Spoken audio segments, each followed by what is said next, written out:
आप सभी मित्रों को नमस्कार। आज मैं बताऊंगा विद्यार्थियों के 5 लक्षण होते हैं, क्या होने चाहिए। कागचेष्टा, बको ध्यानम, श्वान निंद्रा तथैव च, अल्पपहारी, गृह त्यागी, विद्यार्थी 5 लक्षणम। इसका मतलब, इसका अर्थ आपको बताऊं। कागचेष्टा, जैसे आपने देखा होगा, काग मतलब कौवा। जैसे किसी वस्तु पे कौवे का ध्यान होता है, बिल्कुल एक नज़र टिकाए रहता है, और जैसे ही उसे मौका मिलता है वो उस चीज़ को लेके उड़ जाता है। उसी तरह विद्यार्थियों को अपने विद्या पे नज़र, ध्यान टिका कर रखना चाहिए। कागचेष्टा बको ध्यानम। बको मतलब बगुला। जैसे आपने देखा होगा, वाइट सफ़ेद कलर की एक पक्षी होती है जो पानी के किनारे होता है, उसका नाम है बगुला।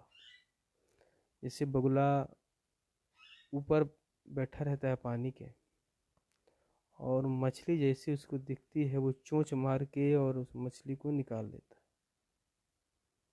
उसी तरह विद्यार्थी को उस बगुले की भांति अपने किताबों पे ध्यान रखना चाहिए। काग चेष्टा बको ध्यानम, श्वान निंद्रा तथैव च। श्वान कहा गया है कुत्ते को।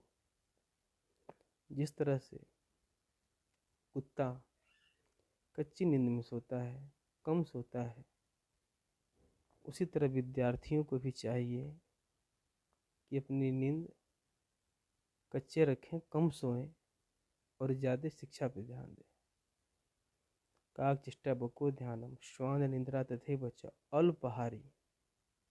अल्प मतलब भोजन कम करना चाहिए, जिससे कि शरीर मेरा स्वस्थ हो और नींद कम आए। और नींद कम आएगी तो हम पढ़ाई पे ज़्यादा ध्यान दे सकेंगे।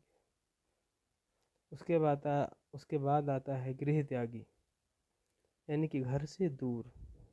घर से दूर इसलिए कि घर में हमारे कई लोग होते हैं, वहाँ कुछ शोर भी होते रहता है, तो इसके कारण घर से थोड़ा दूर होके या तो विद्यालय में या कहीं शांत स्थान पे एकांत में